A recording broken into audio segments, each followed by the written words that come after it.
नमस्ते sir.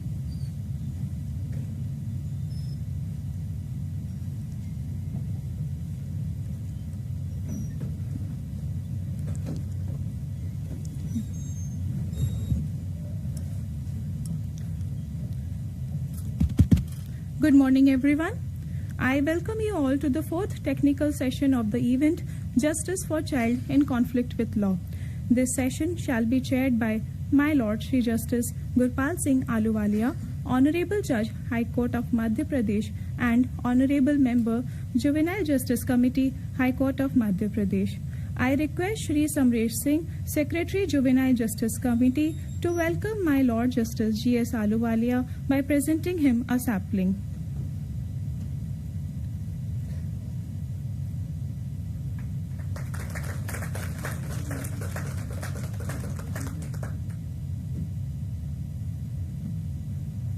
Thank you, sir.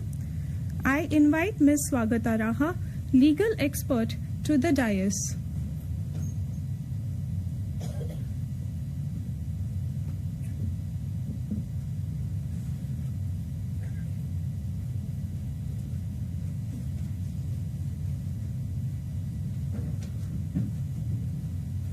We welcome you, ma'am. I request Honorable Chair to please give introductory remarks.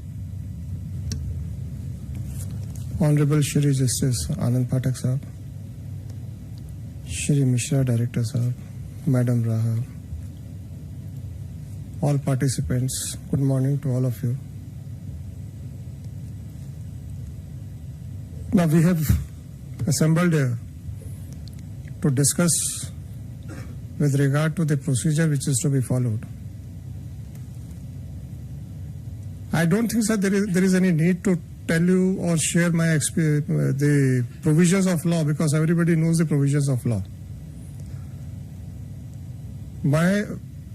I always insist that let us use this session to share our experiences and our practical difficulties, and how you or if I, as a judge, have tried to overcome those difficulties.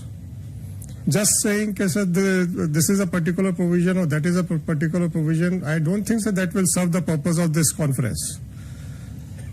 So first of all, sir, I would like to invite all of you in an open interactive session. And I would like to invite that if somebody has a question, then all the participants, if they have an answer or they have dealt with that situation in their own manner, please let us discuss with that, so that everybody can, including myself, learn something from this session. Now, so far as the fair child in conflict with law is concerned, these are not the simple 4 or 5 words. First of all, so we have to understand the mental status of a child. Why we do not treat the child at par with adults. So that is the primary concern. Secondly, we have to understand the background which has led to indulge in this criminal activities. There may be a lot of reasons. One reason may be the financial background, family background. Another alarming situation which is arising is the use of a child to commit heinous offenses. Because now the criminals, they know that if a particular offense is committed by an adult, then he may be, either he will be acquitted in case the witnesses are they are turned hostile, or otherwise the life imprisonment or even the capital punishment may be the consequences. So in order to overcome that difficulty, now the people have started taking shelter of a Juvenile Justice Act.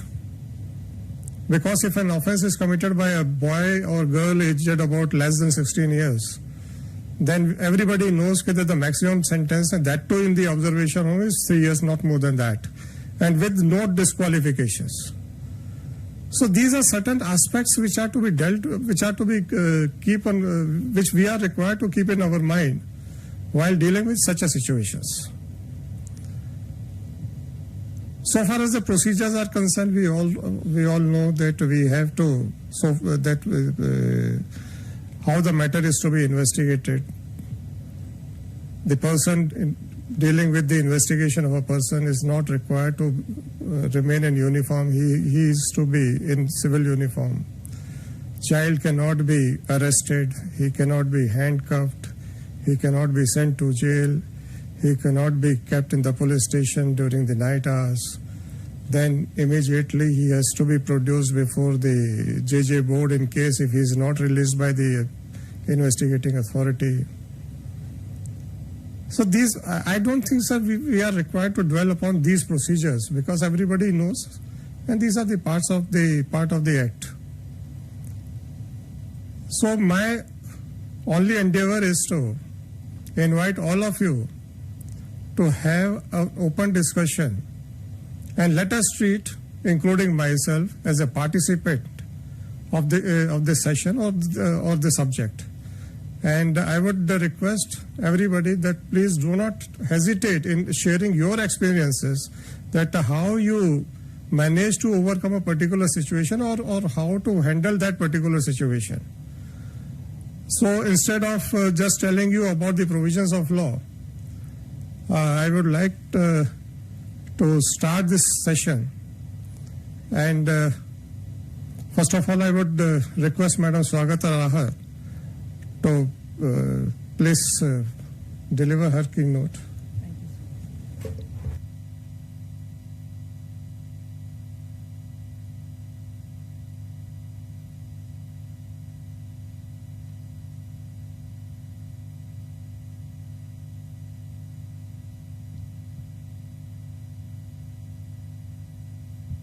Distinguished participants, thank you very much, sir, for laying out what the purpose of the session should be. I would like to just start by revisiting some of the findings that emerged from the data analysis जो कल हमने present किया था, because that might help us move straight away into the conversation on some of the areas of challenge in terms of operationalizing child-friendly procedures. So, yeah. Sorry, please give me a moment.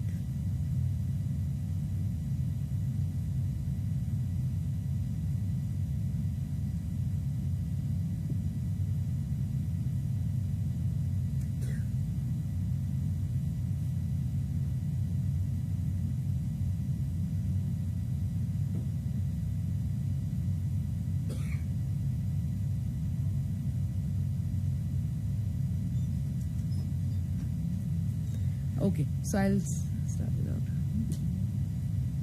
Right. So I think जो sir ने पहले शुरुआत में कही थी, why is it that we have a distinct system for children in conflict with the law?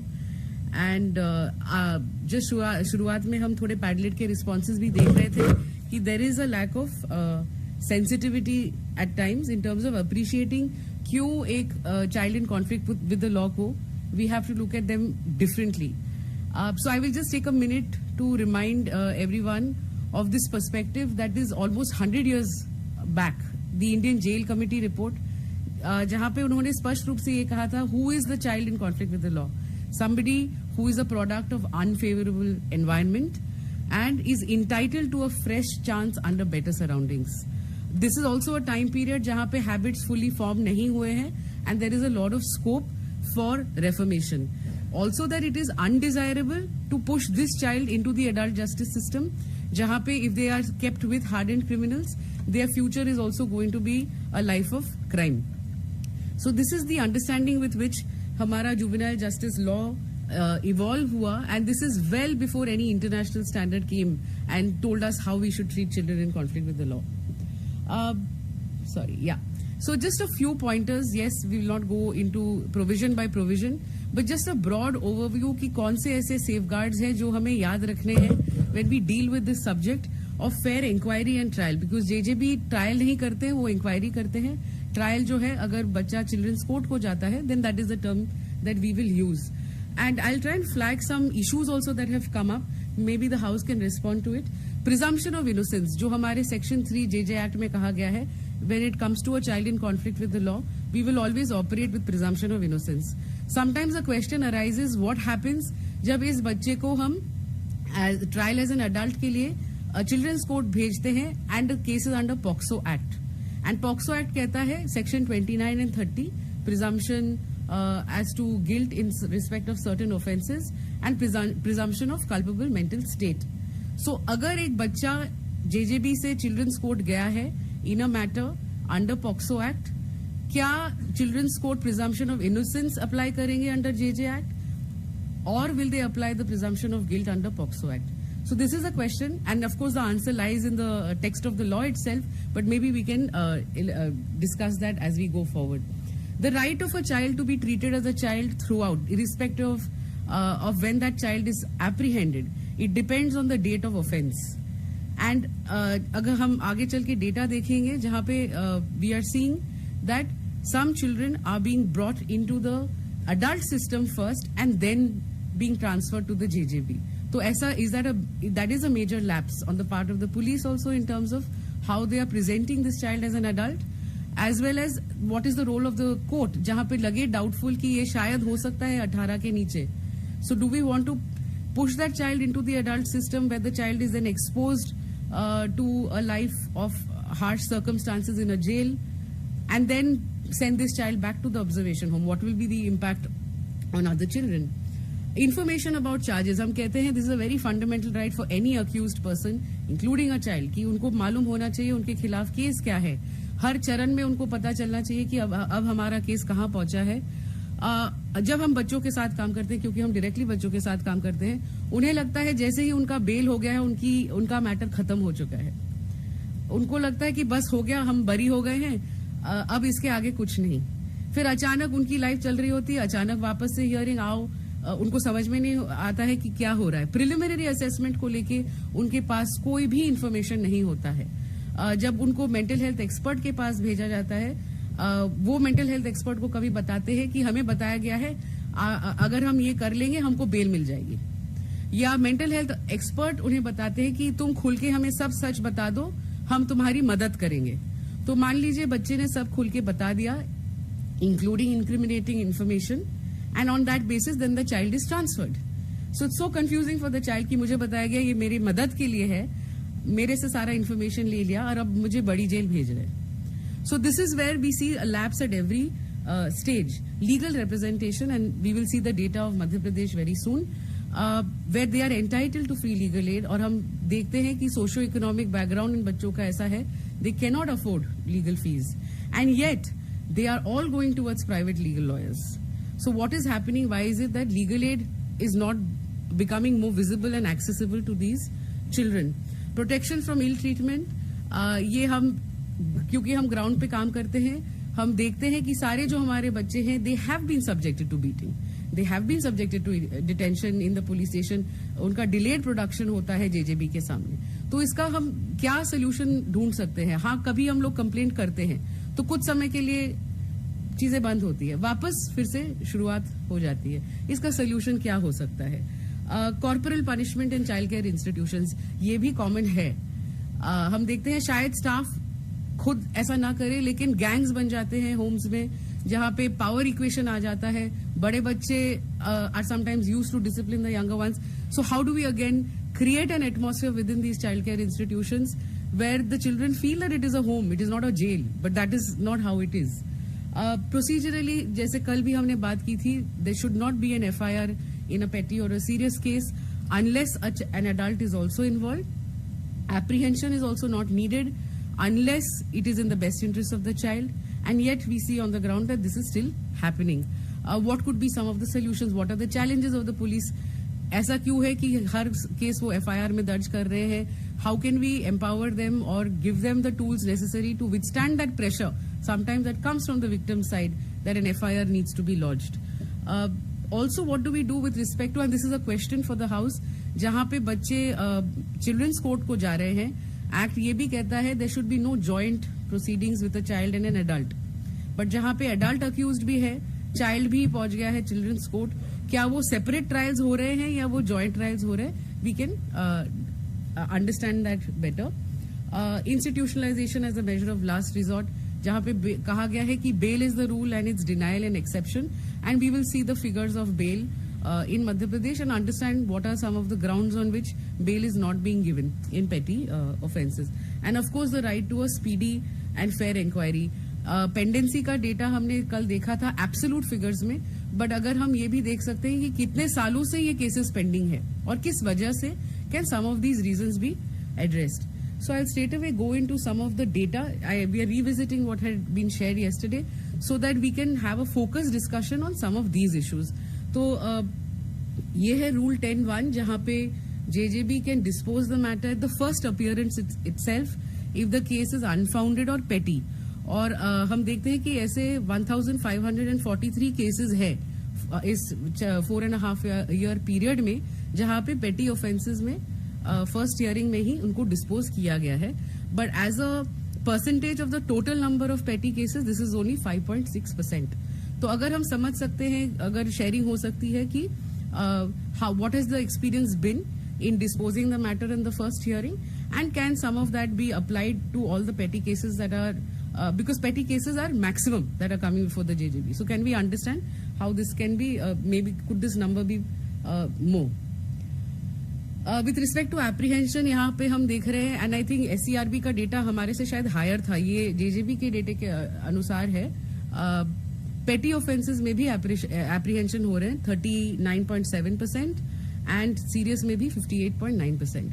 तो इसको भी अगर हम समझ सकते हैं कि एप्रीहेंशन क्यों हो रहा है, किस ग्राउंड्स पे हो रहे हैं, एंड JJBs आपकी क्या चैलेंजेस रही हैं जब आप पुलिस से इंटरेक्ट करते हैं और उनसे कहते हैं कि एप्रीहेंशन इस केस में शायद जरूरी नहीं था, FIR इस केस में जरूरी नहीं था. सो what are the challenges of the police also that you are hearing, and what can be done to address this? Bail हम देख रहे हैं 66.5% केसेस इन पेटी में जहां पे बेल दिया गया था. अब ये डेटा का भी प्रॉब्लम हो सकता है, क्योंकि हो सकता है कि ऐसे केसेस जहां पे बच्चे मिले ही नहीं, दे आर नॉट ट्रेसेबल, तो उन केसेस में बेल का क्वेश्चन अराइज नहीं होता है, या जहां पे बच्चों को पहले हियरिंग में ही डिस्पोज किया गया है तो उसमें भी बेल का शायद अराइज नहीं होता है. पर अगर बेल डिनाई किया गया है पेटी ऑफेंसेस में, तो अगेन टू अंडरस्टैंड कि किस ग्राउंड्स पे किए गए हैं, शायद उस बच्चे का कोई फैमिली नहीं है, just to understand what is going on, more from a place of understanding why is it that bail may not be given in a petty offense. This is the data from MP ki 319 accused persons were transferred to the JJB from the adult court after holding the accused was a minor. So this again अगर हम समझ सकते हैं कि ये क्यों हो रहा है कि बच्चे को adult की तरह ट्रीट किया जा रहा है at the entry level itself by the police, and then being produced before a magistrate, and then not the court or the magistrate not being able to probably assess that this could be a child. So what procedures can be in place to ensure कि ऐसा न हो. Legal aid, जैसे कि हम कह रहे थे कि legal aid is a very critical right for children in conflict with the law, और यहाँ हम देख रहे हैं कि only 16.9% children MP में accessed free legal aid, and that too it was primarily before the JJB. Only 2.1% उनको free legal aid मिला during the trial before the children's court. So what is the reason why families and children are not accessing legal aid? Do they not know, or are there other concerns, or is there a private lawyer nexus that is not letting legal aid lawyers get cases? So इसको भी हम कैसे deal कर सकते हैं? We have to think about it. And no legal aid was provided with respect to appeal. उनको ये भी नहीं मालूम है कि वो अपील कर सकते. बहुत कम बच्चों को मालूम होता है. उनको लगता है बस लाइफ खत्म हो गया, हम अब बड़ी अदालत चली गए हैं, हम जेल में हैं, बस यही है. वो कॉन्सेप्ट की हम अपील भी डाल सकते हैं, most of them do not know. So finally these are some of the concerns. Maybe the house can deliberate on it. FIRs being lodged and apprehension taking place even in petty and serious cases. कल हमने infrastructure को भी देखा, and we found that there are 18 observation homes, 3 special homes, 3 places of safety. तो मान लीजिए बच्चा place of safety में है और उसका ट्रायल चल रहा है बहुत दूर किसी और डिस्ट्रिक्ट में. So how is that child going to participate effectively in that trial? How is that child going to interact with the lawyer? So clearly it is not just an infrastructural concern, it is also a fair trial concern in terms of access to justice. The low utilization of legal aid, इसका हमने already मैंने बात रखी है. Illegal detention in police stations and custodial violence, इसको भी हम कैसे डील कर सकते हैं. It is a real problem for most children and उनको वो एक acceptance हो गया है कि मतलब ये normal है. हर बच्चा इससे गुजर के आया है सिस्टम में and there is a general acceptance कि this is the norm. Principle of fresh start जो कहता है कि जो भी records है उनको erase करना चाहिए. We should not hold the criminal record of a child against them and they have to also be protected against any disqualification. But of course on the ground जब ये बच्चे apply करते हैं खासकर कोई government job, police training, army ऐसे तो 100% उनका पुलिस वेरिफिकेशन के टाइम में ये बात निकल के आती है. तो एज अ जेजेबी अगर कुछ गुड प्रैक्टिसेस है आपने अपनाए हैं प्लीज अगर आप शेयर कर सकते हैं और पुलिस से भी हम कैसे convergence during you know that conversation that we can have कि what is their role. Case pending है और रिकॉर्ड आपके लिए वेरिफिकेशन के लिए आया है, आप क्या कर सकते हैं. Do you need more guidance than what the law is giving you, then what is that form of guidance as a circular or a notification that can be given to make sure that इनकी life में रुकावट ना आए. जब कानून ये एकदम पहचानता है कि their lives have to go on. And lastly, अगर we can have a conversation, what is happening जब ये मामला adult court को जा रहा है, because act ये भी कहता है children's court को as a child friendly trial. What is a child friendly trial? Is it even possible? What does it even mean? And are these trials taking place separately when an adult accused is also involved, or is it a joint trial? So with that, sir, I would like to thank you. To begin with, I would like to answer one concern shown by Madam Saraha. That even in case, because there is a provision that there is no disqualification will be attached to the child because of his conviction or registration of an offense, whatever it may be. But still, they are facing difficulty in getting jobs because at the time of police verification or verification of their antecedents, this is being highlighted that they were prosecuted or they had faced this trial. And especially in police department, their candidatures are being rejected. Last इसी साल अभी 2 महीने पहले JJC की भोपाल में meeting थी and we raised this problem with police authorities. क्योंकि जहां तक डिस्क्वालिफिकेशन और रिजेक्शन ऑफ कैंडिडेचर का सवाल है, द लॉ इज मोर और लेस सेटल्ड. अवतार सिंह का जजमेंट है, certain guidelines have been issued by the Supreme Court. In case if a person has been convicted, then whether his acquittal was honorable, he is acquitted, then whether his acquittal was honorable or not. Ultimately, the liberty has been given to the employer to consider the suitability of a candidate. But we came to know that in certain cases, the candidature was rejected that because of registration of offense during the juvenile age of that candidate. So we requested the police officers, once there is no disqualification at all, then it is beyond your jurisdiction to consider the suitability on the basis of an offense which was registered during his juvenile age. So we have already requested the police department to take care of section 34, I think it is that, 25. Okay, no disqualification is attached. So when there is no disqualification, that means you cannot consider that aspect for any purpose. 18 plus के बाद कोई offense होता है, then the law is different. So we have already taken note of that aspect. We have already requested the police department. We have also passed some judicial orders on this side.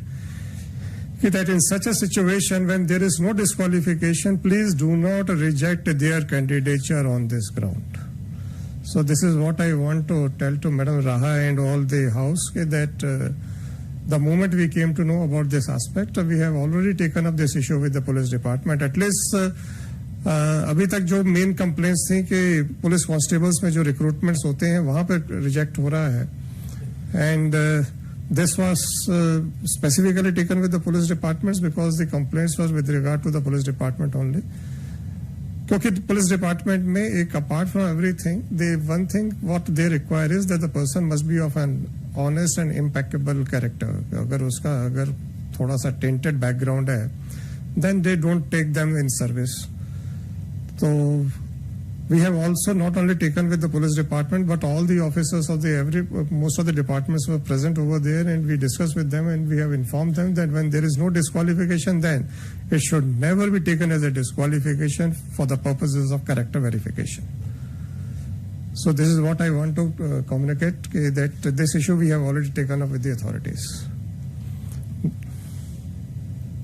Thank you, my lord. I now invite questions and suggestions from the participants. यदि इस बिंदु से related कोई प्रश्न हो आपके मन में या सुझाव हो तो माननीय चेयर के समक्ष आप उसे रख सकते हैं.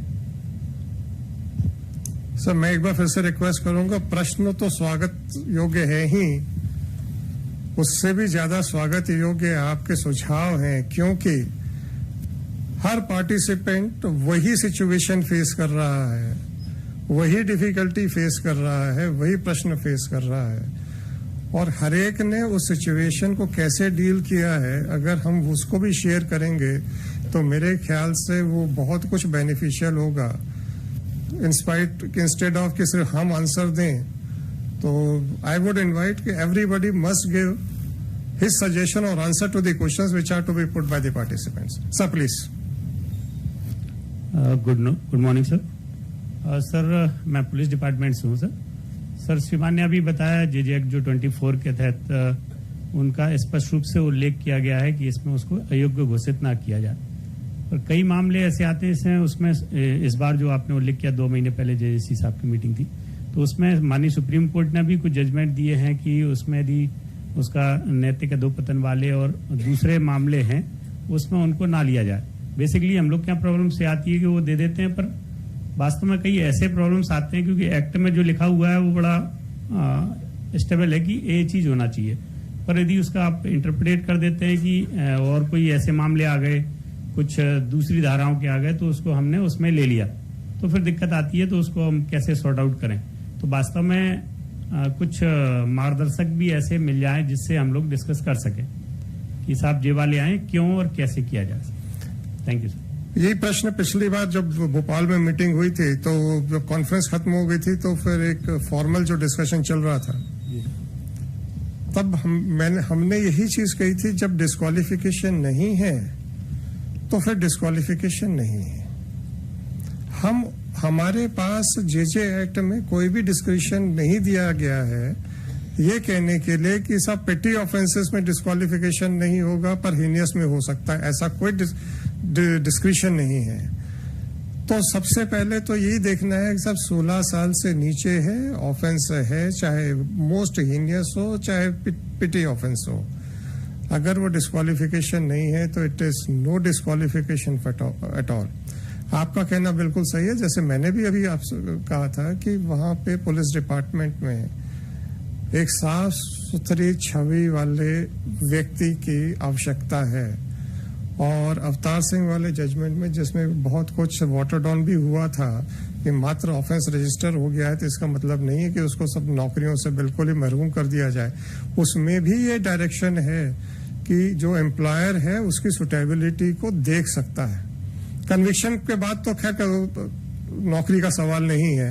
एक्विटल पे भी है कि क्या ऑनरेबल एक्विटल है, क्या कॉम्प्रोमाइज के ऊपर एक्विटल है, क्या होस्टाइल हो गए हैं उस कारण से एक्विटल है, कि शक के बिना के ऊपर एक्विटल है. ये सारा डिस्क्रिप्शन एम्प्लॉयर के पास है, पर जेजे एक्ट के उस प्रोविजन के हिसाब से वो सारा डिस्क्रिप्शन एटलीस्ट जुवेनाइल्स के लिए हट जाता है. So this is what we had specifically requested the police authorities, क्योंकि जुडिशियल साइड के ऊपर भी कई पिटीशंस आई रही हैं, कुछ ऐसे भी इंफॉर्मेशन आई थी कि रिजेक्ट हुए हैं.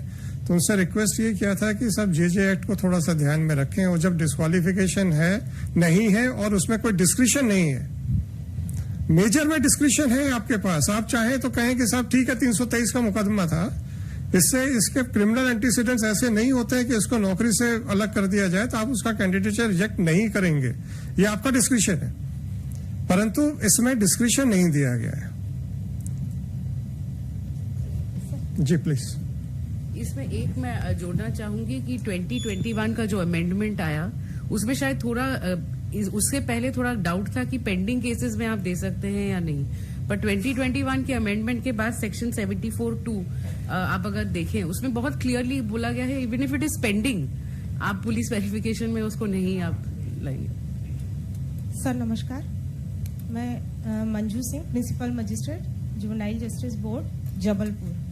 सर अभी जो सेक्शन 74 जो पुलिस के कैरेक्टर सर्टिफिकेट के लिए चल रहा है सर, बात चल रही है सर, इसमें अभी मेरे को 15 अगस्त के बाद ही सर एक मदर आई थी। एक्चुअली मैं किसी बच्चे से काउंसलिंग कर रही थी, तो उसी समय उस बच्चे की भी ट्रायल शायद उसकी हियरिंग थी, तो वो वहाँ प्रेजेंट था। उसने जब सुना कि मैडम कुछ काउंसलिंग कर रही है बच्चों से, तो उसको भी इंटरेस्ट हुआ। उसने मुझसे पूछा, मैम मेरा केस चल रहा है पर मुझे आर्मी ट्रेनिंग के लिए जाना है, तो वो जो ट्रेनिंग है तो उसमें मुझे कोई प्रॉब्लम तो नहीं होगी। तो मैंने उसको बोला कि नहीं, ये पूरा जो इंक्वायरी चल रही है ये पूरी आपकी कॉन्फिडेंशियल है और इसको नहीं डिस्क्लोज किया जाएगा। लेकिन इसके बाद भी जब उसने आर्मी का फॉर्म डाला और उसने उसमें उस पॉइंट को नहीं भरा कि मेरे ऊपर कोई क्रिमिनल केस है, तो उससे ये चीज़ पूछी गई। बाद में पुलिस के पास वेरिफिकेशन के लिए आया, कैरेक्टर सर्टिफिकेट जारी हो गया, और उस बच्चे की मदर मेरे पास आई कि बच्चे से ना दोबारा पूछा गया है कि आपने इस चीज़ को क्यों नहीं रेज किया, आपने फॉर्म में क्यों नहीं भरा कि आपके ऊपर एक क्रिमिनल केस था, आप इसका एक्सप्लेनेशन दें। चूंकि बच्चा मेरे पास पहले आ गया तो मुझे ये इंट्यूशन हो गया था कि शायद ऐसी कुछ प्रॉब्लम हो सकती है, तो मैंने उसको सेक्शन 74 और 24 के बारे में उसको ओरली बता दिया था। तो उसने वो रिप्लाई किया वहां पर अपने ऑफिस में, डिपार्टमेंट में, पर उसके बाद भी डिपार्टमेंट को उसका जो आंसर है, जो एक्सप्लेनेशन है, वो बिल्कुल उनको नहीं लगा कि हम इस पे करें। तो उन्होंने फिर एक एक्सप्लेनेशन मांगा कि आप जो अथॉरिटी है उससे एक ऑर्डर करा के लाए या इसको क्लियर करके लाएं। तब मदर मेरे पास आई तो मैंने उसका एक एप्लीकेशन लिया और फिर उस पर एक ऑर्डर किया कि सेक्शन पहले मैंने जब उस चीज़ को वेरीफाई करने के लिए पुलिस स्टेशन संबंधित जो है वहाँ भेजा, तो उन्होंने उस चीज़ को ये रिप्लाई करके दिया कि उसमें लिखा हुआ कि जब डिस्पोज हो जाएगा केस तभी हम उसको ओपन नहीं कर सकते। लेकिन जब उनको हमने रिप्लाई किया तो उस बच्चे की मेंटल स्टेटस ये हो रही थी कि ट्रेनिंग के दौरान वो बच्चे की मदर बार बार डेली आ रही थी मेरे पास कि मैम प्लीज जल्दी से ऑर्डर करिए, प्लीज जल्दी से, मतलब वो बच्चा का ट्रेनिंग भी ले रहा है। तो उसके सर एक तो सर सबसे पहले ये चीज भी एक रेज हुई है, अभी हम डिस्कस कर रहे थे कि फॉर्म में अगर बिलो 18 बच्चा है तो फॉर्म में क्या हमको उसको अपना जो केस है वो कि हमारे ऊपर एक क्रिमिनल केस दर्ज है वो डालना जरूरी है क्या?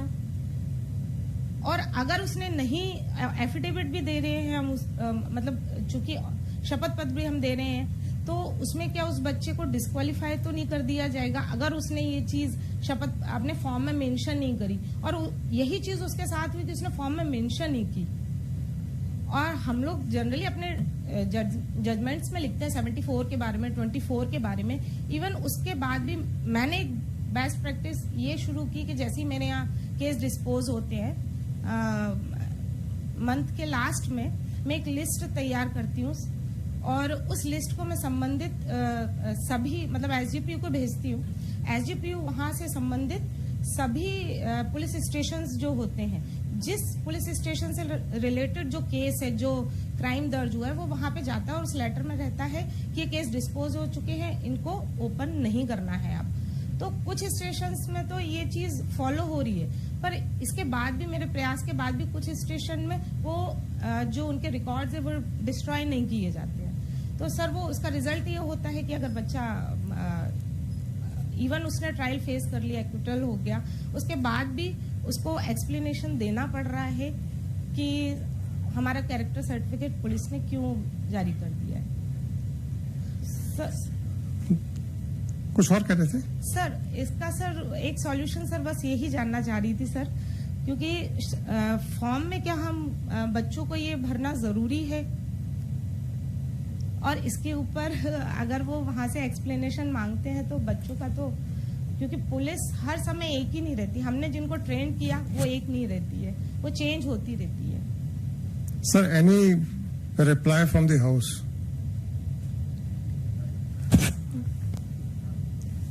पीछे माइक दीजिएगा थोड़ा सा।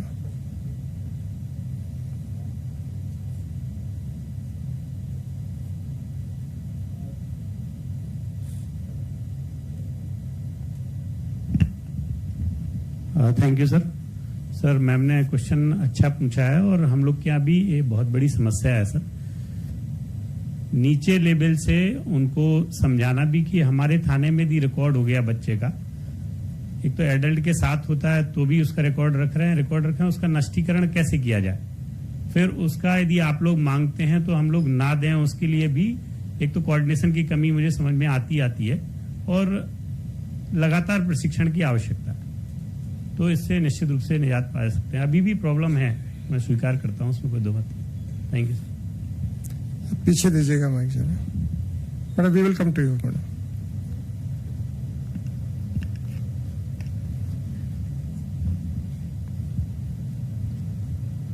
Very good evening to all. Good morning, sir. My lord, I'm Siddharth Tiwari, EDJ. I'm from Satna. I would like to give an suggestion in this regard, and which has been seen by me at Station Morena. After the completion of the case regarding a juvenile, a certificate can be given to that particular juvenile that the proceedings and whatever has been taken place during the inquiry will not affect his career or in any kind of exam. He will remain eligible for appearing and selecting in the exam. Thank you, sir.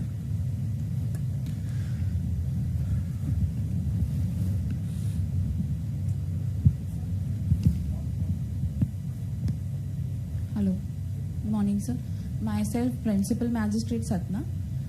Sir, regarding the problem which we are facing from the police department, that they disclose the identity and the details of the case while issuing the character certificate. Most of the time when they apply for a passport or when they apply for government services, they are required to give character certificate. Then they disclose the information of the cases.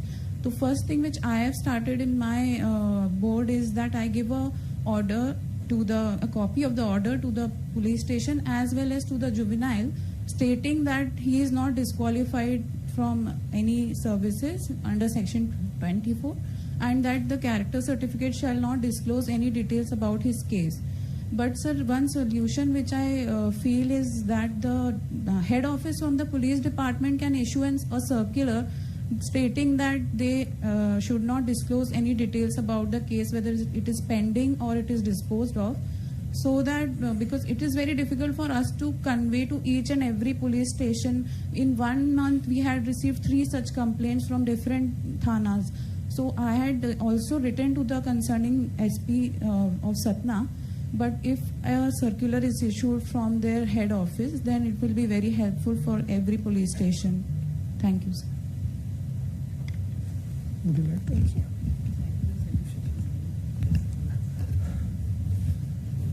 इसमें 2-3 प्रश्न हैं।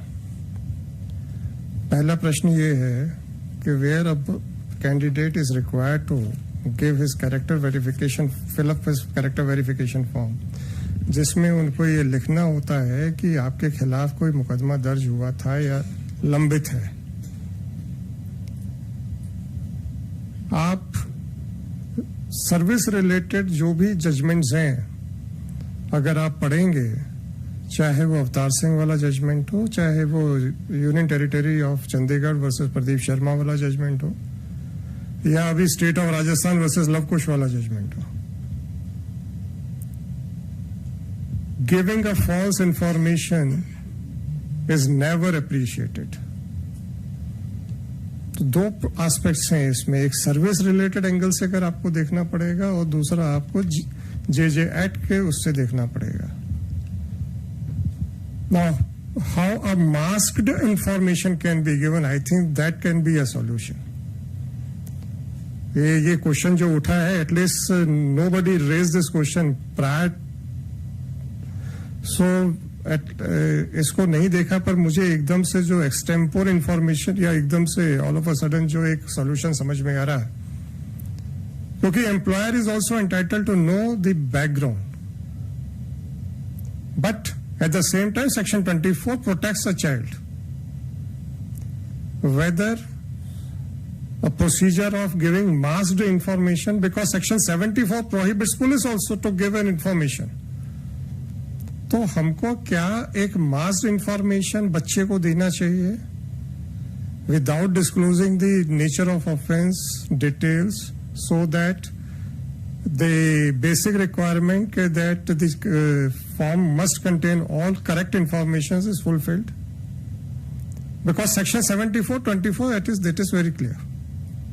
ना तो police को उनका pending cases में या dispose of cases में उनको इंफॉर्मेशन देना, even during while issuing character information certificate. तो अगर ये डिपार्टमेंट मांगता भी है तो at least they should not give as per section 74. There is no doubt about that. But what about the department, whether the department is not entitled to know? क्या हम masked information दे सकते हैं, बच्चा दे सकता है, या फिर डिपार्टमेंट्स के साथ भी एक उनसे रिक्वेस्ट की जाए to modify their character verification form?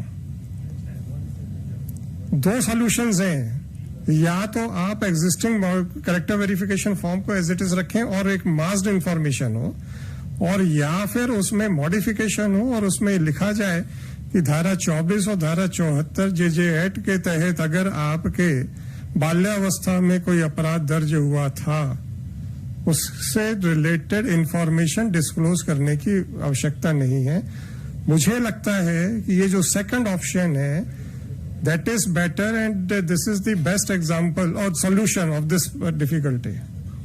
तो we can take up this matter with the employers कि साहब आप कैरेक्टर वेरिफिकेशन फॉर्म को अमेंड करें और सेक्शन 24 और 74 जे एक्ट के में एक अलग से सेपरेट पैराग्राफ लगाएं जहां पे आपको अपने क्रिमिनल एंटीसीडेंट्स के बारे में देना है. So we will take up that matter with the departments, क्योंकि मास्ड इंफॉर्मेशन में भी कहीं ना कहीं पे आपका रिकॉर्ड आ जाएगा which is prohibited under J act. Sir, lordship, इस संबंध में मैं थोड़ा सा निवेदन करने वाला था. मध्य प्रदेश शासन के द्वारा जो है वो कैरेक्टर वेरिफिकेशन को लेकर जो है वो कुछ गाइडलाइंस इशू की गई हैं.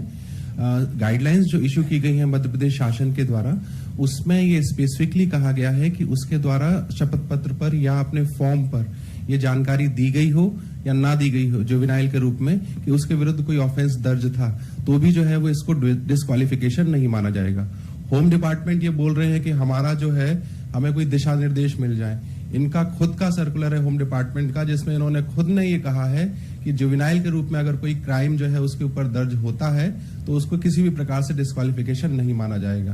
कैरेक्टर वेरिफिकेशन के संबंध में मध्य प्रदेश शासन और पुलिस दोनों अपने अलग अलग सर्कुलर्स में ये स्पेसिफिकली हेल्ड कर चुके हैं कि जुवेनाइलिटी के आधार पर कोई ऑफेंस अगर जो है वो किसी पे दर्ज होता है तो उसको किसी भी प्रकार की डिस्क्वालिफिकेशन नहीं माना जाएगा, भले ही उसने इस बात की जानकारी अपने कैरेक्टर वेरिफिकेशन के फॉर्म में दी हो या ना दी हो. यहां तक उन्होंने इसको एक्सपांड किया हुआ है. लॉर्डशिप, नहीं, आपकी बात बिल्कुल सही है, सर्कुलर्स हैं, परंतु दो चीजें हैं.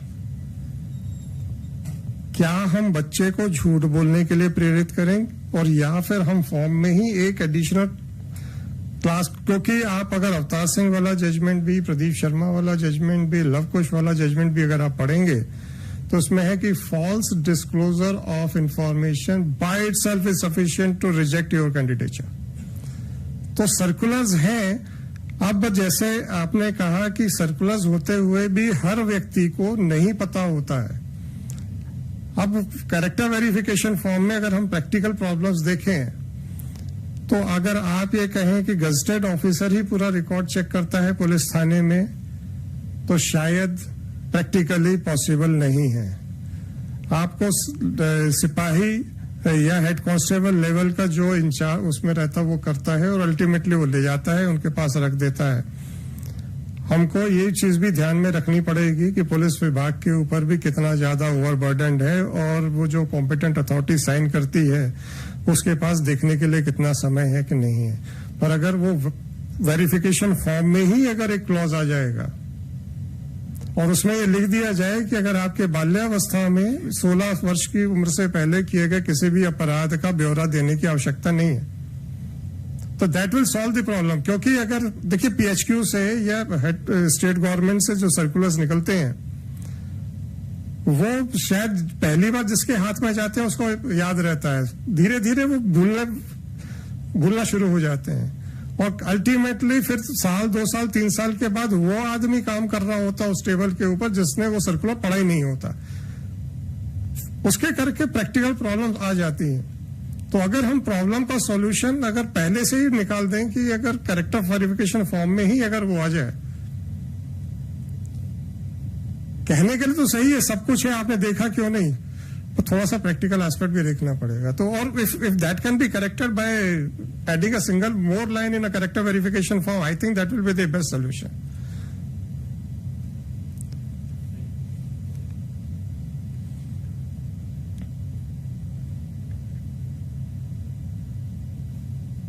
सर, मैं इंदौर से लीगल कम प्रोबेशन ऑफिसर बोल रहा हूँ सर, हमारे यहाँ ये समस्या आती कि जैसे बच्चे का केस खत्म हो गया, 8-10 साल बाद वो आया, फिर बोलता है कि मेरे को पुलिस वालों ने पासपोर्ट के लिए रोक दिया है। तो फिर हम ये करते हैं कि पुलिस वाले जो संबंधित आईओ साहब रहते हैं उनसे बात करते हैं, उनको ये बताते हैं कि आप इनका रोक नहीं सकते, लेकिन वो मना कर देते कि हमारे पास ऐसा कोई लिखित में नहीं है।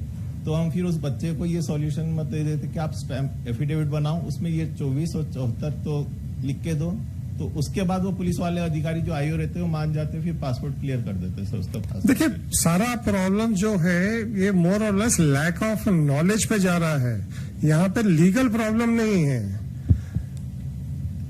पासपोर्ट विभाग जैसे यहाँ तो हर पुलिस स्टेशन के ऊपर जैसे इंफॉर्मेशन बोर्ड्स रहते हैं, हर विभाग के ऊपर रहते हैं, आप लोगों ने देखा होगा कि भाई आज क्या करना उसके ऊपर लिखा रहता है। तो इस तरीके की अगर ये पुलिस विभाग से बात करके कि अगर हर पुलिस विभाग के व्यक्तिगत प्रभारी के कक्ष में ऐसा कोई एक बोर्ड लगा दिया जाए जिसमें कुछ गाइडलाइंस हों या सर्कुलर्स के डिटेल्स हों, क्योंकि सर्कुलर्स आते हैं फाइल के अंदर लग जाते हैं और वो फाइल धीरे धीरे कहाँ चले जाती नहीं पता होता।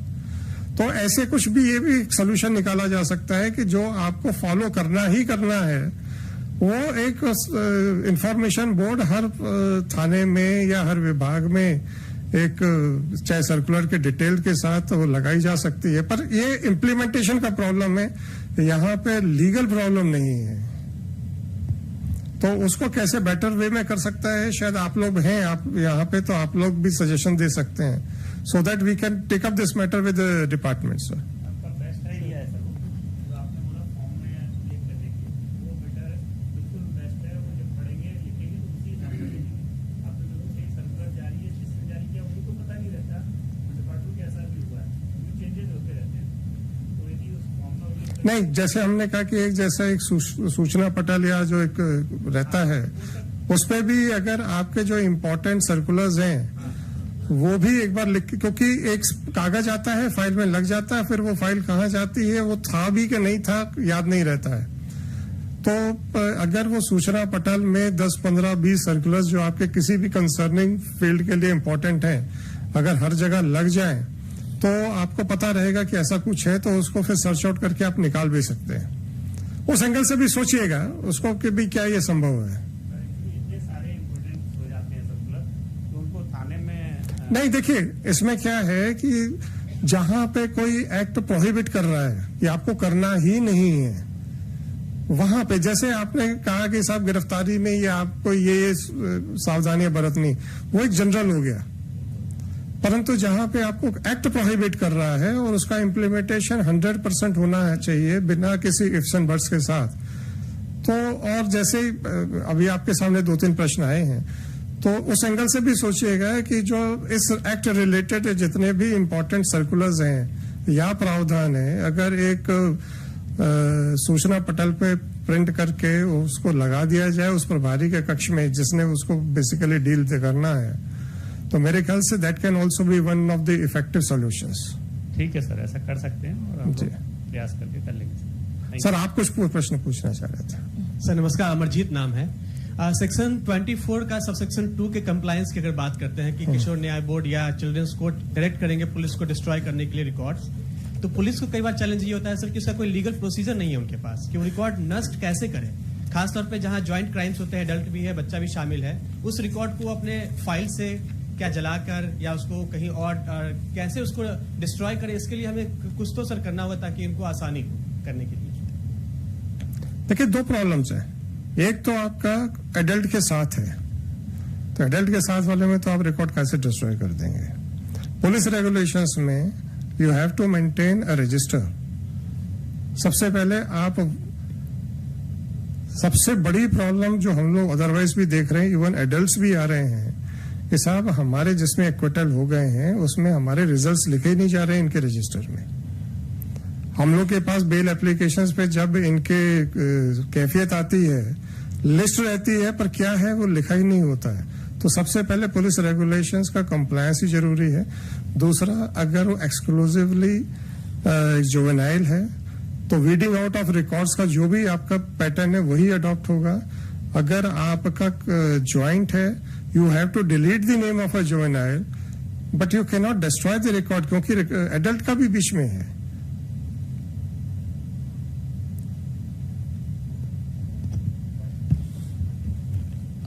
Sir, on Just a minute, madam, just a minute. Sure, sir. Sir, please. नहीं हो सकता कोई दूसरा क्वेश्चन हो सर इससे।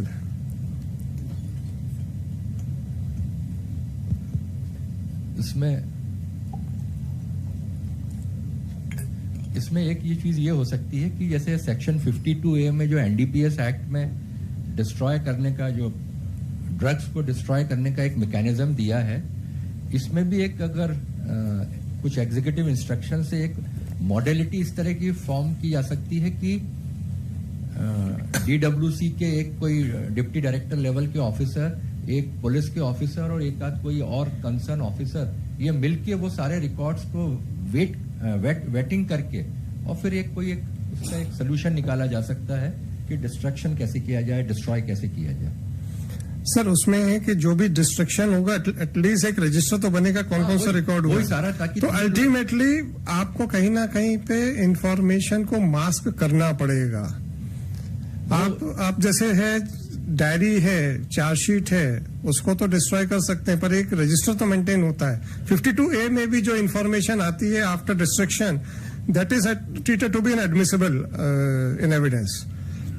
तो बेसिक है कि भाई how to read out every information, not only a chargesheet और अ पर्टिकुलर डॉक्यूमेंट। तो वो जो रजिस्टर भी मेंटेन होगा वो that has to be masked. लेकिन एक रजिस्टर तो फिर भी मेंटेन होना भी चाहिए, वो तभी पता चलेगा क्या क्या डिस्ट्रॉय हो गया है। तो वो अल्टीमेटली उस रजिस्टर को भी एक मास्क्ड रजिस्टर बनाना पड़ेगा कि भाई आपके पास for every other purposes information तो है, but you are not having any information for the purposes of character verification. तो उसके लिए कुछ इस तरह की कमेटी बना के करा जा सकता है, उसको वो एक सोल्यूशन हो सकता है।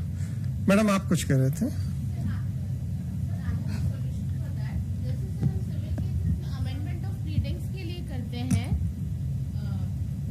जो प्लीडिंग्स हम डिलीट करते हैं वो भी दिखती है एंड देन हम उसको अलग से भी लिख देते हैं नई प्लीडिंग्स को। तो उसी की तरह सर एक हम इसको भी कोई मैकेनिज्म डिवाइस कर सकते हैं कि उसमें वो दिखता भी रहे और ये भी शो होता रहे कि उसे आगे डिस्क्लोज नहीं करना है। That can be also. That's why I said it is a masked information. Yes sir, yes sir. उसका चेहरा छुपा देना है, इंफॉर्मेशन है पर चेहरा छुपा देना है। Yes sir. शरीर रहे। हाँ, मतलब आपने क्या क्या डिस्ट्रॉय किया है आपके पास रिकॉर्ड तो रहेगा कि हमने सब क्राइम नंबर इतना डिस्ट्रॉय किया है और उसमें भी नाम भी रहेंगे, परंतु they should be masked for every other purposes. जी madam. Honorable Dice and all other dignitaries in the auditorium, a very good morning to all of you. Sir, since we were discussing what are the difficulties we face in context of CICL, I would like to share experience with all the participants. Sir, last year हमें एक बच्ची मिली थी अपने district में who was at the very first instance was CNCP. So she was from some other state, not from even Madhya Pradesh. Sir, in the due course जब हम उसके बारे में information collect कर रहे थे for her restoration, हमें एक piece of paper मिला which was from the police department. It was quoting that this particular girl, aged 20 years, और उसने कोई crime किया था और उसे ये inform किया गया था कि आपके against FIR है and you can seek the legal help if you can. But sir, जब हमने उसका SIR मंगवाया from that state, it came to our knowledge with all the relevant documents that she was indeed 18 years at the time we received her. So sir, जब हमने उसे transfer किया to the concerned state, we requested the DCPU to please help her out, क्योंकि जब 3 साल पहले जब वो CICL थी, she was a juvenile indeed, but she was getting tried in an adult court. तो sir just a little bit of sensitivity towards the matter, उसकी life में इतना बड़ा मेजर चेंज आया. So that's what I wanted to share. Thank you.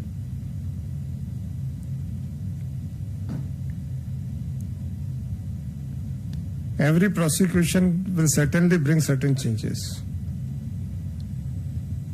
Difficulty ये है कि if a child is more than 16 years of age, then first of all a preliminary assessment is required, and thereafter if the court or the JJB comes to a conclusion that he or she is to be tried as an adult, तो कुछ चीजें तो हैं, difficulties तो हैं which cannot be resolved in the light of the provisions of law. क्योंकि अगर वो below 16 year होती तो then the situation would have been some completely different.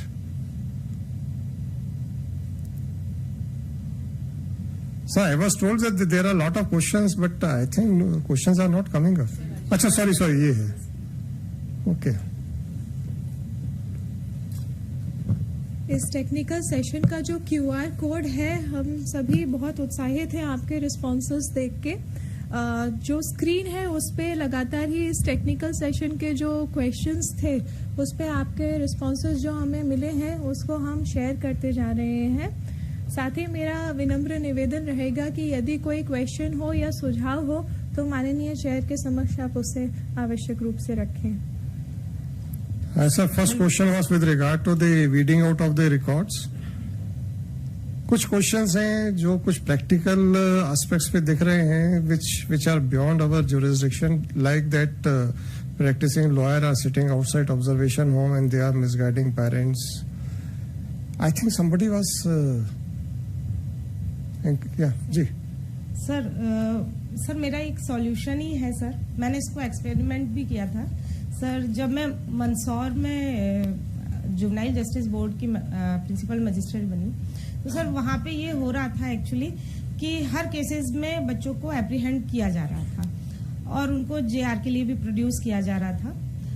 फिर मैंने सर उसको सर जब ये चीज़ कंटिन्यू होती रही तो मैंने उस चीज़ को एक वहाँ के SP सर से बात की और उनसे एक रिक्वेस्ट की कि जब भी आपकी क्राइम मीटिंग होती है उसमें से आधा घंटा आप मुझे JJ एक्ट के लिए दीजिए.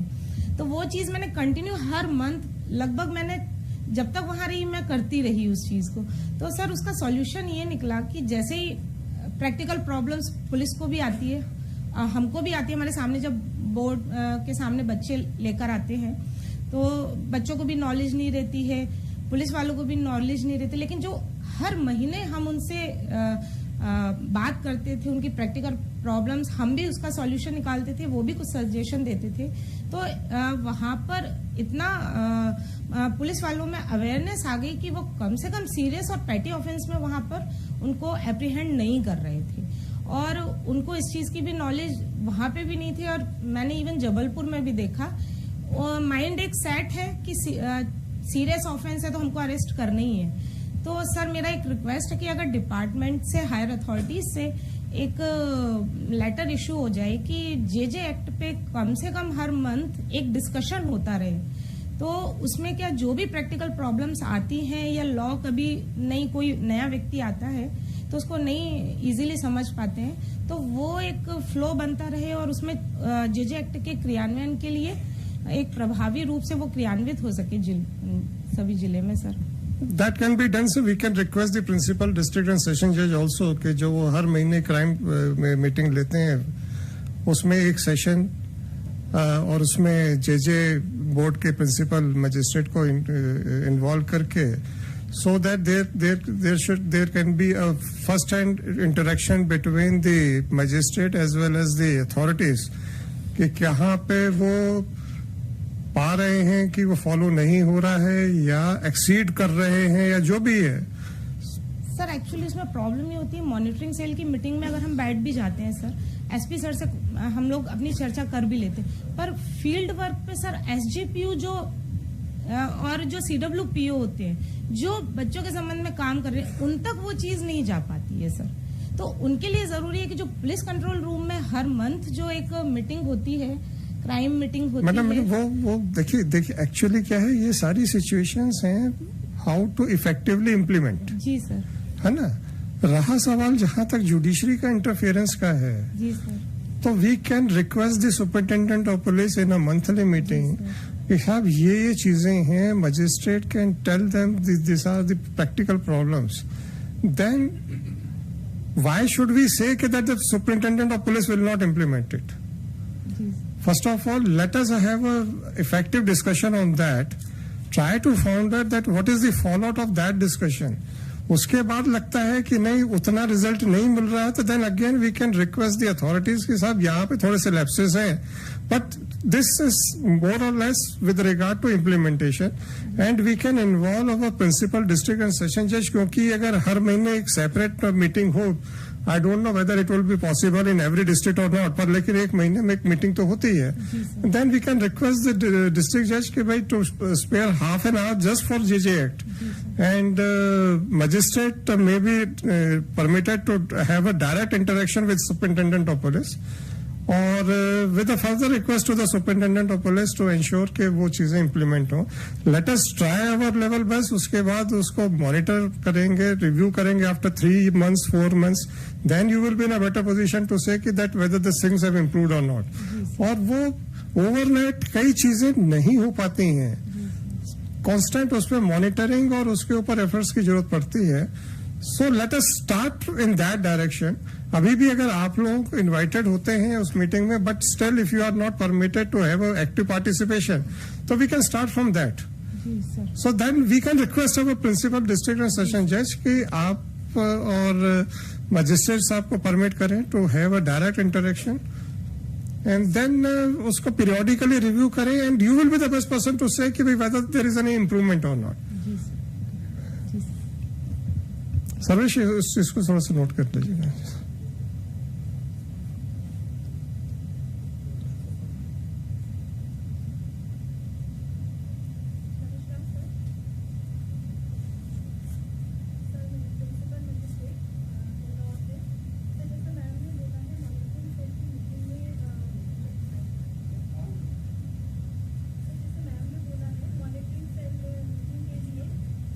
हम प्रिंसिपल मजिस्ट्रेट्स को भी उसमें इन्वॉल्व किया जाए ताकि वो अपनी प्रॉब्लम्स रख सकें। सर मैं इसमें एक बताना चाहूँगी, सर इंदौर में जब मॉनिटरिंग सेल की मीटिंग होती है तो सभी से सजेशंस मांगे जाते हैं, उनकी समस्याएं जो रहती हैं वो भी सबसे कॉल की जाती हैं। तो उसमें हमने अपनी जुवेनाइल बोर्ड की प्रॉब्लम्स भेजी थी सर के पास, तो जो प्रॉब्लम्स माननीय श्रीमान कलेक्टर महोदय से रिलेटेड थी वो प्रॉब्लम्स सर ने, हमारे माननीय डीजे सर ने अलग करी, और इसके अलावा जो प्रॉब्लम्स हमारी WCD से थी उनको, उसके लिए उन्होंने मॉनिटरिंग सेल की मीटिंग से पहले एक मीटिंग अलग से ऑर्गेनाइज की जिसमें हमें भी बुलाया गया। उस मीटिंग में हमने अपनी सारी प्रॉब्लम्स भी रखी सर।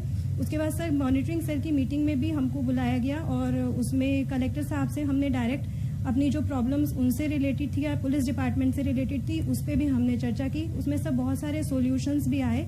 ICP का सर नया फॉर्मेट जो इंदौर में उस समय नहीं आया था वो भी नया फॉर्मेट प्रिंट होकर मिल गया सर हमको, और सर बच्चों के लिए अलग से एक रूम की भी अरेंजमेंट उस मीटिंग में हो पाई सर। तो वही जो आप लोगों ने 1-to-1 जो आप लोगों ने अपनी difficulties with regard to implementation of act जो बताई, इफ यू फील कि that there was an improvement, तो I think that is a correct step towards the correct direction. और if the authorities are responding then we must take the benefit of that. और इसमें और भी जो भी आप लोगों को प्रॉब्लम समझ में आती हैं So have a first-hand discussion with the authorities. And as you said, that later on you found that there was an improvement. So it is a matter of discussion and implementation. और मेरे हिसाब से जैसे आपका ही कहना है कि जब इम्प्लीमेंटेशन इंदौर जैसी जगह में जो एक कॉस्मोपॉलिटन सिटी है वहां पे इम्प्रूवमेंट हुआ तो व्हाई शुड वी थिंक कि जो छोटी सिटीज में नहीं होगा.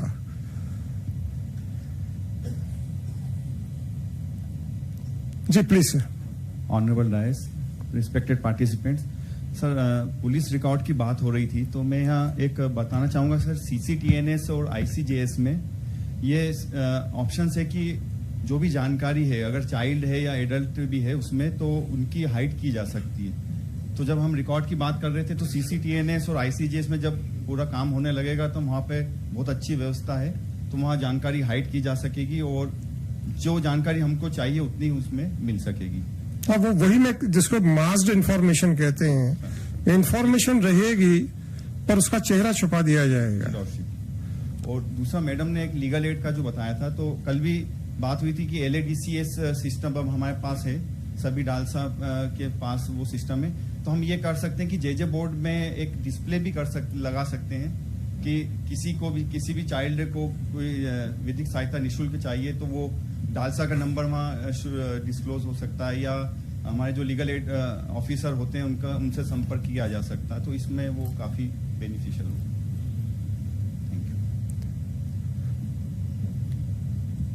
मैंने तो एक दो JJBs के प्रेमाइसेस चेक किए थे तो मुझे वो बोर्ड दिखे नहीं थे. तो you may be right, I don't know कि whether this information is being displaced और नॉट. पर एक दो जगह के मैंने देखे थे वो मुझे मिले नहीं थे. So your suggestion is correct so that sometimes people suffer because of lack of knowledge also. So that can also be done. जी मैडम प्लीज. मैं बालाघाट किशोर न्याय बोर्ड की सदस्य हूँ. सर प्रैक्टिकली कुछ जो प्रैक्टिस चल रही है उस परिप्रेक्ष्य में मैं आपका ध्यानाकर्षण चाहती हूँ. सर जब हमारे सामने विधि विरुद्ध बालक प्रस्तुत होता है, जब वो जमानत की एक प्रक्रिया से गुजरता है तो जितने भी उनके अधिवक्ता होते हैं वो धारा 12 का आवेदन प्रस्तुत करते हैं. अब जैसा वो बाकी न्यायालयों में उसके साथ मुचलका और जमानत प्रपत्र और वो पट्टी पावती वो सारा कुछ प्रोसीजर सर किशोर न्याय बोर्ड में भी फॉलो होता है. परेशानी ये होती है कई बार बच्चा झारखंड से पकड़ में आया या किसी और स्टेट से पकड़ में आया, उसके पास पट्टियां नहीं होती, यहाँ की अचल संपत्ति नहीं होती, तो सर बड़ी मुश्किल होती है. और चूंकि ये तो मतलब किशोर न्याय अधिनियम में कहीं से भी प्रावधान नहीं है कि ये कोई फॉर्मेट होगा कि जमानत आवेदन लगेगा. तो सर प्रैक्टिकली हम इसे क्यों फॉलो कर रहे हैं और इस परंपरा को क्यों नहीं तोड़ना चाह रहे हैं? क्योंकि वो बच्चा जो है वो एक अधिवक्ता वाली प्रणाली में भी फंस जाता है कहीं ना कहीं और उसका आर्थिक शोषण तो जो होता ही है लेकिन मानसिक रूप से भी परेशान होता है.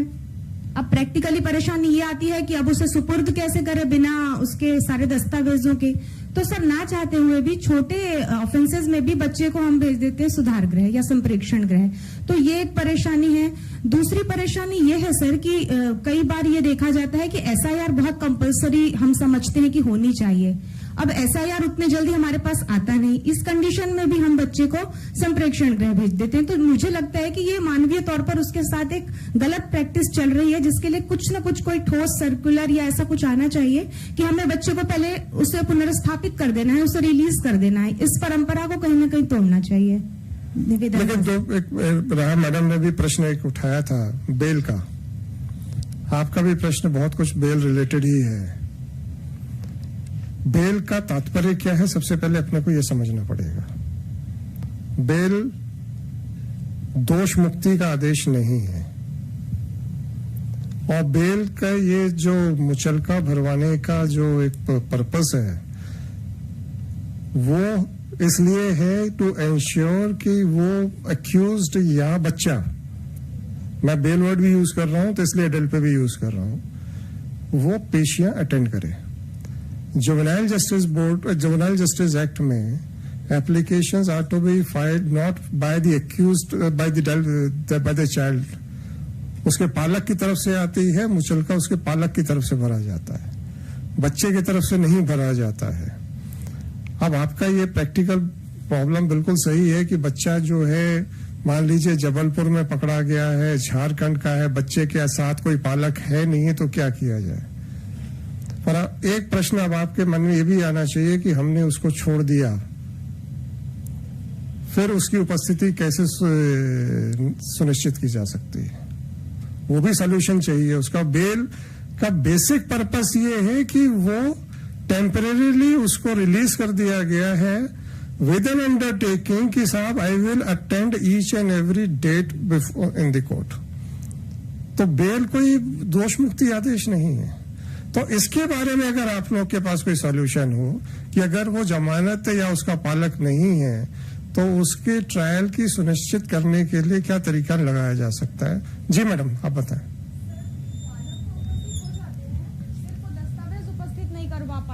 दस्तावेज उपलब्ध नहीं हो पाते सर। पालक तो आ जाते हैं पुलिस की कॉल पे, वो कहते हैं हमसे मुचलका भरवा लो मैडम, हम आ जाएंगे, या हमारा आधार कार्ड रख लो। देखिए, ये बेल की कंडीशंस हैं।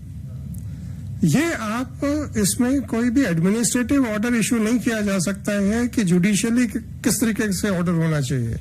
ये तो आप लोगों के डिस्क्रिप्शन के ऊपर है कि हम मुचलके पे रखना है, कि हमको लोकल श्योरिटी लेनी है, कि हमको कोई प्रॉपर्टी का ही कराना है, कि हमको कैश डिपॉजिट करवाना है। That is based on your satisfaction. मान लीजिए एक बड़ा छोटा सा ऑफेंस है, आप उसमें इतनी हार्श कंडीशन लगा दें तो उसका कोई पर्पस नहीं है। मान लीजिए कि वो 302 का मुलजिम है और आप उसको एक सामान्य पे कर दें, ये आपके कानूनी स्व विवेकाधिकार के ऊपर है, आपको क्या कंडीशन लगानी है। सुप्रीम कोर्ट बार बार कह रही है बेल की कंडीशंस इतनी हैवी नहीं होनी चाहिए जिससे कि ऐसा प्रतीत हो कि बेल वर्चुअली डिनाई कर दी गई है। Thank you sir.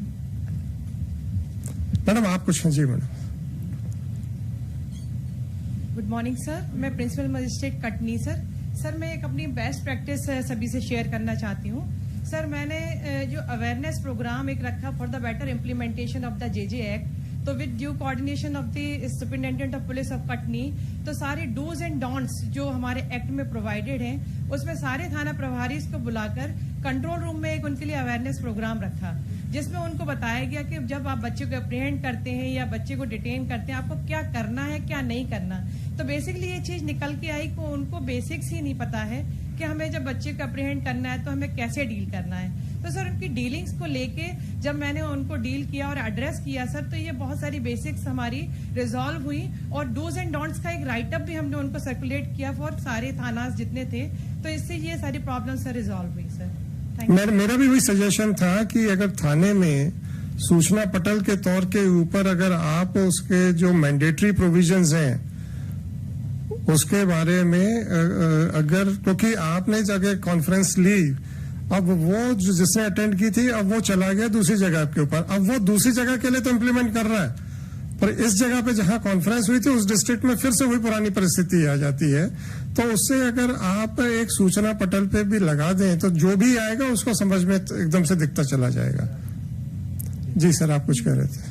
Sir child friendly procedures को इम्प्लीमेंट करने के लिए डायरेक्टली एक कनेक्टेड जो सेक्शन है, सेक्शन 100 कहते हैं, protection of action taken in good faith. Sir इसको लेके कई बार बहुत इश्यू होते हैं। जैसे 2 दिन पहले इटारसी जीआरपी का कहना था कि 3 अधिकारी एक बच्चे को किसी और स्टेट हैंड ओवर करने लेके जा रहे थे, लेकिन जब रास्ते में ट्रेन रुकती है तो बच्चा वहां से कूद के भाग जाता है। तो क्या उन 3 अधिकारियों के ऊपर हम एक्शन लें क्योंकि उनकी कस्टडी से एक बच्चा भागा है। एक तरफ हम sir child friendly procedures implement करने की बात सोच रहे होते हैं, लेकिन दूसरी तरफ इस तरह के चैलेंजेस पुलिस के सामने आते हैं और हम 100 सेक्शन की बात कर रहे होते हैं, लेकिन कई बार कन्विंस नहीं होते पुलिस अधिकारी। उनके जो सीनियर ऑफिसर हैं उनका कहना होता है कि हमें तो एक्शन तो लेना ही होगा क्योंकि एक कस्टडी से बच्चा भागा है। तो इसको लेकर सर एक क्लियर इंटरप्रिटेशन कुछ तो होना चाहिए ताकि देखिए, कस्टडी से बच्चा भागना और आपकी लापरवाही से भागना, ये दोनों चीजों में अंतर है। अगर हैंड कफिंग कर नहीं सकते, चेनिंग कर नहीं सकते, तो आपको उसको स्वच्छंद रूप से साथ में लेके जाना है। अब आप सो रहे थे तो क्या आपके ये मिसकंडक्ट ऑफिशियल आपके सर्विस रूल्स के हिसाब से मिसकंडक्ट में नहीं आएगा? ये चीज है जी। बस ये सर कि एक्शन के समय वो सेक्शन 100 को ध्यान में जरूर रखा जाए कि पुलिस ने देखिए सवाल इस बात का है कि क्या सर्विस प्रॉपरली की जा रही थी कि वो आदमी, 3 सिपाही सो रहे थे, वो फायदा उठा के चला भाग गया, ये तो आपकी सर्विस रूल्स में, जुरिस्प्रूडेंस में तो इसको तो कंसिडर किया जाएगा ना। देखिए, गुड फेथ होता क्या है, सबसे पहले आप ये देखिए, क्या ये कानूनी प्रावधान सिर्फ कानून के ऊपर बेस्ड है या फैक्चुअल एस्पेक्ट्स के ऊपर बेस्ड है? अगर आपने ये प्रूफ कर दिया है कि it was in good faith, this act was done in good faith, हमने सर उसको गुड फेथ में कहा कि तू वॉशरूम चले जा, ट्रेन खड़ी हुई और वो सब भाग गया, ठीक। अब पहला प्रश्न है कि क्या आपको वॉशरूम के सामने खड़े रहना चाहिए था कि दरवाजा खोल के बाहर आएगा तो भैया ये चला ना जाए? आप ये कहें सर हम तो थे और उसने एकदम से खोला और धक्का मारा, सर वो कूद गया, और आप वहां पर थे ही नहीं, आपने उसको इजी एक्सेस दे दिया। दोनों चीजों में परिस्थितियां बदल जाती हैं। आप उसको चूंकि हथकड़ी नहीं लगा सकते हो, मैन हैंडलिंग नहीं हो सकता है अगर वो दरवाजा खोल के एकदम से भागता है और वो भागने में सक्सेसफुल हो जाता है और आप पूरी लापरवाही से उसको खुली छूट दे देते हो। ये परिस्थिति के ऊपर डिपेंड करता है। गुड फेथ जो है ये विवादित तथ्य है, ये कानून से आपको प्रोटेक्शन है, परंतु subject to proof of certain circumstances.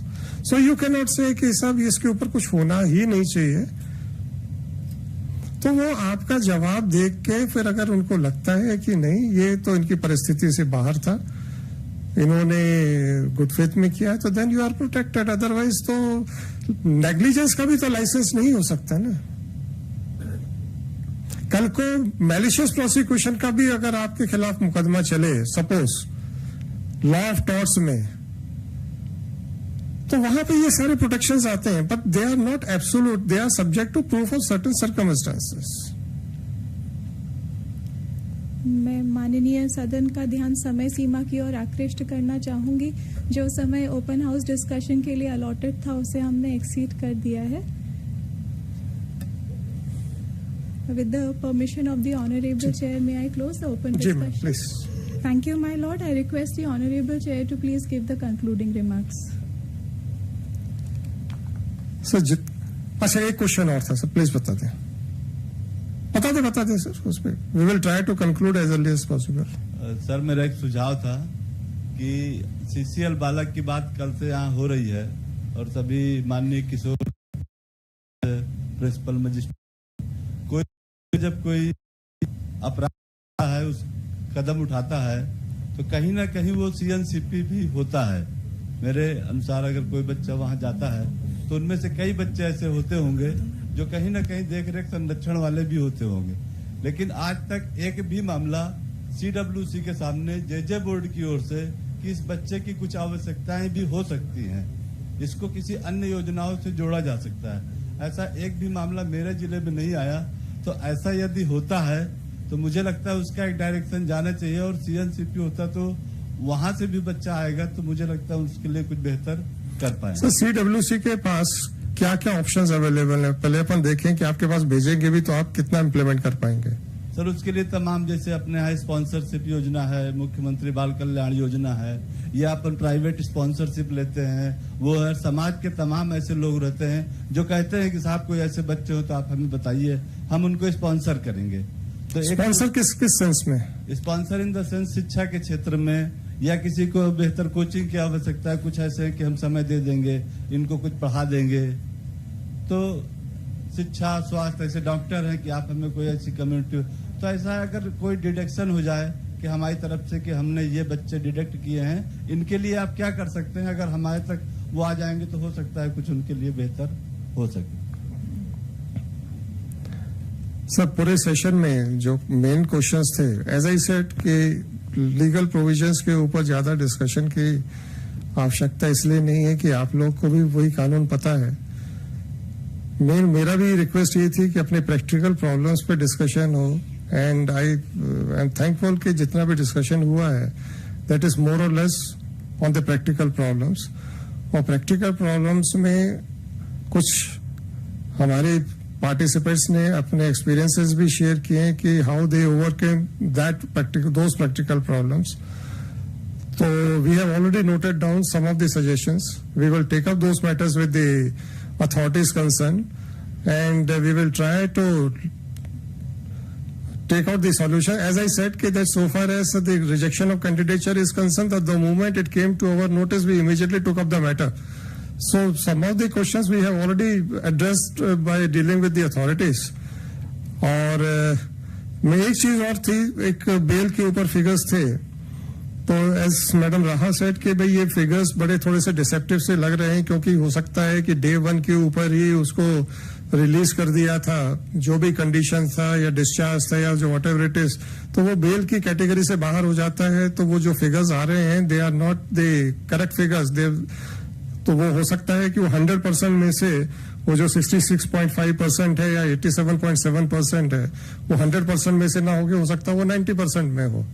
पर लेकिन 87.7% जो है वो शायद डे 1 के ऊपर रिलीज वाले केसेस नहीं हो सकते हैं, वो सीरियस ऑफेंसेस होते हैं। पीटी ऑफेंसेस में द फिगर्स में डिफर।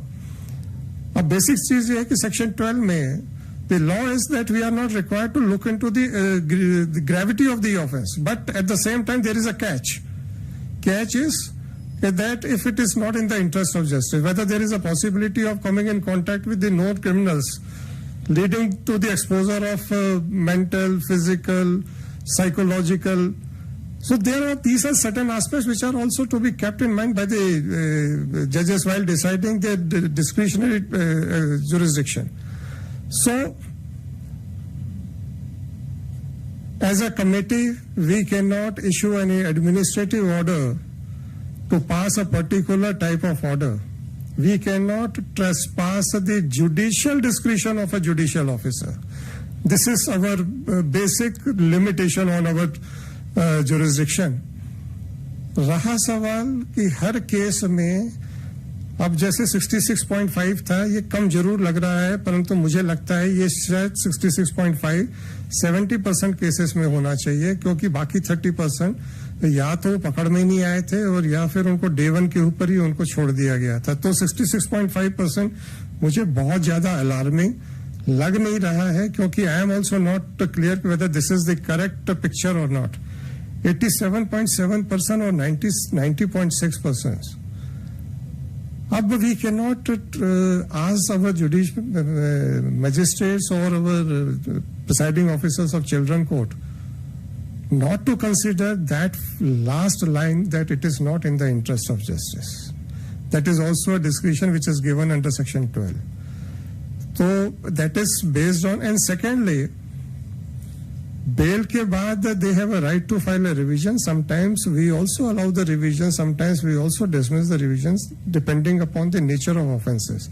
मैंने जैसे शुरू में ही कहा था, sometimes one more alarming situation is coming forward where the juveniles are being used by criminals. If they are already in company of criminals, if they are already working in the as per the dictations of criminals, then they are to be treated differently from a child who all of a sudden, because of some compelling circumstances, जैसे अपन लोग पिक्चरों में देखते हैं, पिता अपनी माँ को बहुत मार रहा था, बच्चा रोज देखता था, एक दिन उसको लगा तो उसने पिता का मर्डर कर दिया। उसका बैकग्राउंड बेसिकली होता है कि भाई under what circumstances the offence was committed. There the discretion, judicial discretion of a magistrate or a judge lies. And I think we cannot, not only I think, but we cannot issue any administrative order that you should grant bail or you should not grant bail. But figures जो हैं बहुत ज़्यादा alarming दिख नहीं रहे हैं। अगर थोड़ा सा और लिबरली देखा जाए तो 2-3-4% ऊपर जा सकते हैं। That is a different thing, but we cannot take away the judicial discretion. And I think what I was expecting that all the participants must participate by giving their suggestions. There was active response. कुछ लोगों के, कुछ participants की तरफ से था, कुछ participants they were taking advantage of this discussion. At the end, I would just say, don't wait for the conference to take place. हम लोग भी, पाठक साहब यहीं पे हैं, he will endorse my experiences. When we both were at Gwalior, हम लोग T club में ना भी हो, समय नहीं मिला तो we used to call each other, यार ये प्रॉब्लम आ गई, इसका क्या सोल्यूशन होना चाहिए। तो ये जो डिस्कशन का जो प्रैक्टिस है, it must continue 24/7 12 months. Don't wait for any conference. Ultimately, as a judges, we are required to pass correct orders. And whenever you are in a dilemma, there is no harm in taking the help of your colleague who is equally competent. तो और वैसे ही हर department से भी मेरी यही request है, sharpening your knowledge, this practice should continue whether you are a master in a field or not, क्योंकि कई बार master in a field में भी कोई एक point ऐसा रहता है कि जहाँ पे there may be a black spot. So taking help of somebody that is not, I won't think that it is derogatory to the status of that person who is seeking for help. Ultimately, our goal is how to achieve the basic purpose of the act. As I said in the very beginning, we have to treat a child differently because of his mind setup. He is not a criminal in himself. हालात बना देते हैं, उसकी अज्ञानता उसको trap में फंसा देती है. So they are to be dealt with in a different manner, and that's why every time it is being said that even in a case of child being tried as an adult, he should be tried separately from the adults. So first of all, sir, we must keep in mind that we are dealing with a special class. वो class जब हम अपने बचपन में उस दौर से गुजरे थे, तो let us try to bring us back to that stage कि हमारे पास उस समय कितनी नॉलेज थी, कितने प्रोज एंड कॉन्स पता थे, किसके उसके बाद में क्या होगा कितना पता था. एंड देन और अगर अपने को कभी प्रॉब्लम आती भी है, don't wait the conference to take place. My request is there is no harm, because मैंने मिश्रा साहब से भी पहले एक दो बार पूछा था कि भाई ये कॉन्फ्रेंस में ही आपसे क्वेश्चंस आते हैं या बीच में भी आते हैं, तो बोले नहीं साहब, on various occasions lot of जजेस they just call us, share with their difficulties and they take suggestions. So I think that practice must go on, sir. Thank you, sir. Thank you, my lord. I seek permission to conclude this session. Thank you, my lord. I now invite everybody for tea. We will begin with the next session at 12:05. I invite everybody for tea. Thank you.